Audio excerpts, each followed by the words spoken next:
है और सदा सदा के लिए भगवान के आनंद को प्राप्त हो जाता है। इसलिए चलते रहो, नाम जप करते रहो और चलते रहो। अमोल जी सिंगापुर से। राधे राधे राधे महाराज जी। महाराज जी, शरणागति सुलभ है तो इसमें बाधा क्या है? सुलभ कहाँ है? आपको लगता सुलभ है, सुनना सुलभ है, होना कठिन है। हो गया तो मुक्त हो गया। शरणागति ही तो प्रारंभ है और शरणागति ही पूर्णता है। शरीर से एक भी आचरण शास्त्र के विमुख ना हो, अधर्माचरण ना हो, पहली शरणागति।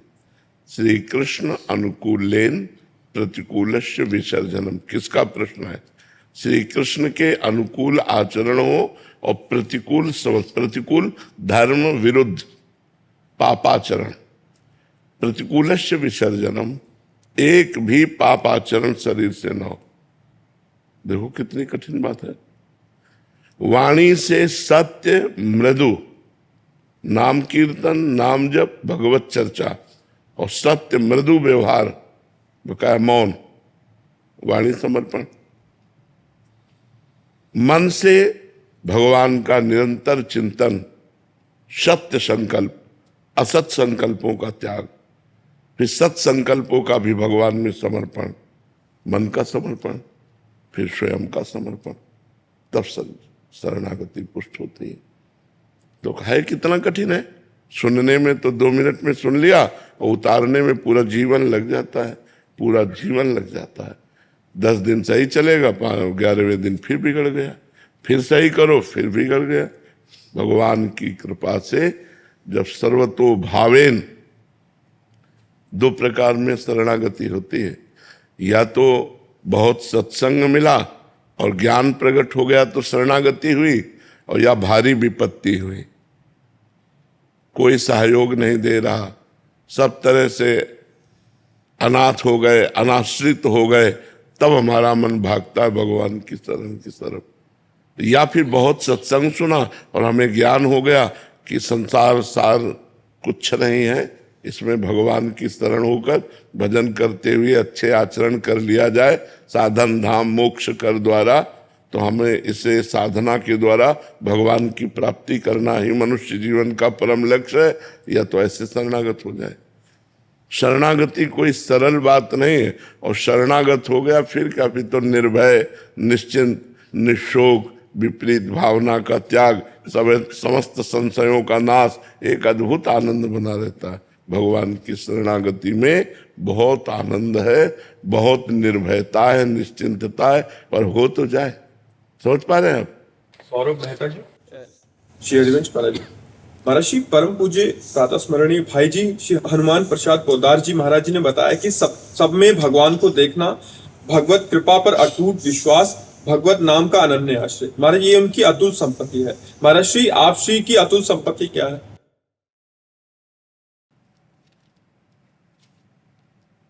वाणी से बिना बोले अगर समझो तो बस इतनी है, तवैवाश्रिता, तवैवाश्रिता। इसी में तीनों बातें आ जाती हैं। भगवान की कृपा, भगवान का नाम स्मरण। जब हम भगवान के आश्रित होते हैं, भगवान की पूर्ण शरण में हम होते हैं, शरीर मन वाणी ये स्वयं हो जाएंगे जब हम हो जाएंगे।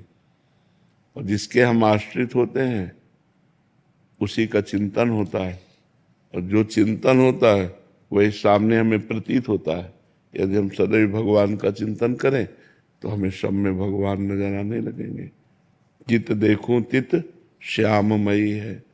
गोपीजन निरंतर भगवान के चिंतन में मन लगो, मन न भये 10-20, एक हो तो सो गयो श्याम पे।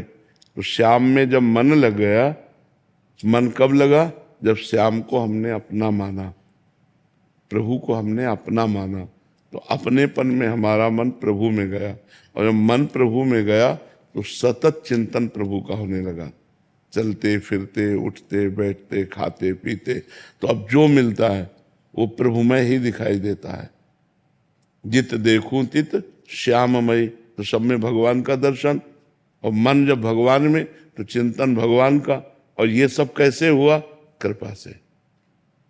भगवान का मुख्य है आश्रय, भगवान से अपनापन, भगवान के चरणों का आश्रय, उसी आश्रय से होता है।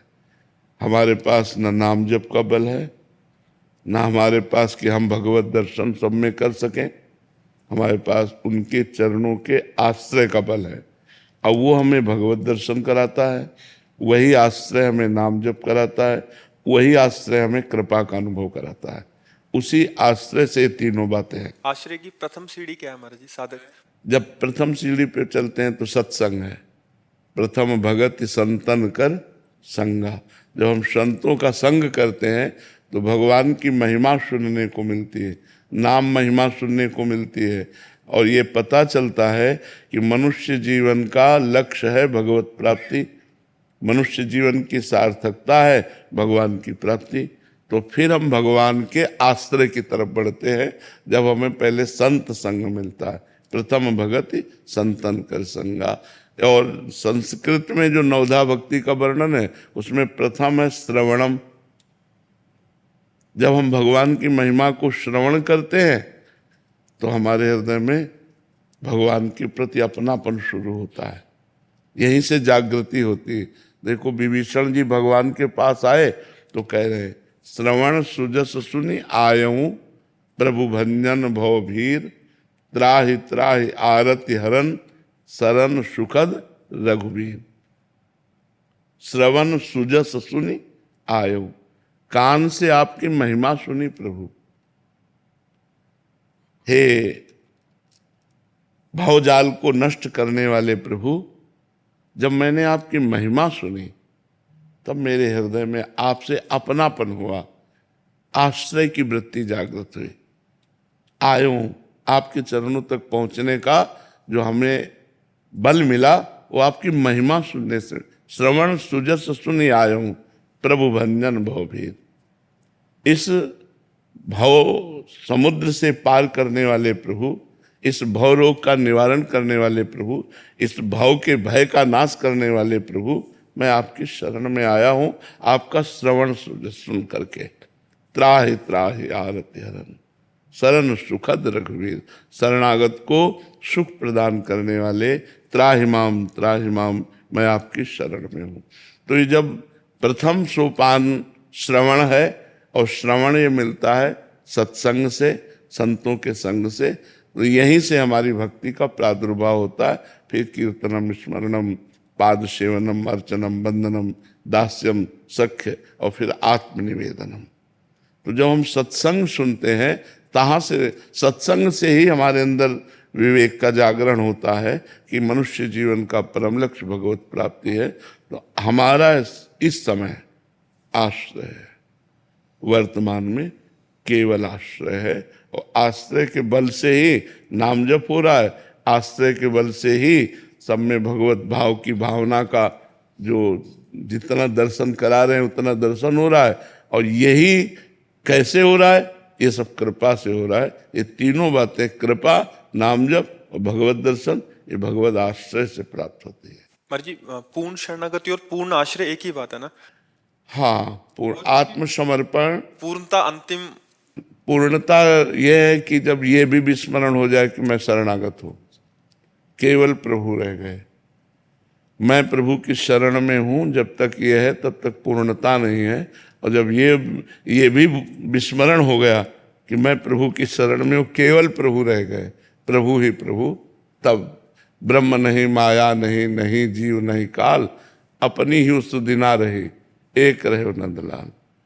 ये सब ज्ञान ध्यान सब छूट गया, केवल भगवान, उन्हीं की रूप माधुरी, उन्हीं की गुण माधुरी, उन्हीं की लीला माधुरी में डूबा हुआ है।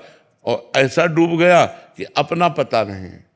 डूबने वाले का पता नहीं लगता, जब तक अपना पता है तब तक डूबा नहीं। और जब अपना भी पता खो गया, अपनी हु सुधि ना रही, अपनी हु सुधि ना रही, को हम कहाँ बिसर सुध गए, एकमात्र भगवान, तब शरणागति की पूर्णता हो जाती है। भोजराज जी, हरिवंश। श्री हरिवंश महाराज जी, गुरुदेव भगवान, भगवत प्राप्ति की चरम व्याकुलता कैसे आती है? नाम जप, पवित्र भोजन, नियमित कथा श्रवण, संत सेवा, भगवद आश्रय, इससे जब हम संत सेवा, संतों के वचनों का पालन करना, खूब नाम जप करना, भगवत प्रसाद स्वरूप भोजन पाना, भगवान को भोग लगा के रात दिन भगवान का चिंतन करना, नियमित भगवान